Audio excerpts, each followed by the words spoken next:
ಅವ್ರು ಏನು ಬೇಕಾದ್ರೂ ಮಾಡ್ಬೋದು ರೀ. ಅವ್ರು RSS ಗೀತೆ ಬೇಕಾದ್ರೂ ಆಡ್ಬೋದು. ಅಲ್ಲಿ ಇದು ಎಂಥದ್ದು ಅಮಿತ್ ಶಾ ಜೊತೆನಲ್ಲಿ ಹೋಗಿ ಸದ್ಗುರು ಇವರು ಡಯಾಸ್ ಮೇಲೆ ಕೂತ್ಕೋಬೋದು. ಆಮೇಲಿಂದ ಇದು ಎಲ್ಲಿ ನಮ್ಮ KPCC ಅಧ್ಯಕ್ಷರು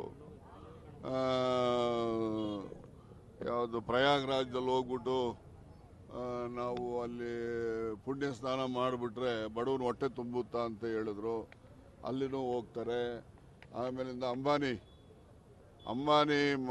ಮನೆ ಮದುವೆನ ನಮ್ಮ ರಾಹುಲ್ ಗಾಂಧಿಯವರು ಸ್ವೀಕಾರ ಮಾಡಲಿಕ್ಕೆ ಹಿಂದೂ ಮುಂದೆ ನೋಡಿ ಅವ್ರು ಸ್ವೀಕಾರ ಮಾಡೋದಿಲ್ಲ. ಅಂಥ ಮದುವೆಗೆ ಕುಟುಂಬ ಸಮೇತ ಹೋಗ್ತಾರೆ. ಇವೆಲ್ಲ ಇವೆಲ್ಲ ಇರೋವಂಥವು. ಇದ್ರ ಬಗ್ಗೆ ಜನ ತೀರ್ಮಾನ ಮಾಡ್ತಾರೆ. ಹೌದು, ನಾವು ಯಾರನ್ನೂ ಮೀಟಿಂಗ್ ಕರೆಯೋಂಗಿಲ್ಲ. MLAಗಳದ್ದು ಮಂತ್ರಿಗಳದ್ದು ನಾವು ಮೀಟಿಂಗ್ ಕರೆಯೋಂಗಿಲ್ಲ. ಬೇರೆಯವರೆಲ್ಲ ಕರಿಬೋದು, ಮಾತಾಡ್ಬೋದು, ಮಟ್ಬೋದು. ಇವೆಲ್ಲ ಇವೆಲ್ಲ ಇರಲಿ. ಇವೆಲ್ಲ ಸೂಕ್ತ ಸಮಯದಲ್ಲಿ ಸೂಕ್ತ ಉತ್ತರ ನೀಡಲಾಗುವುದು.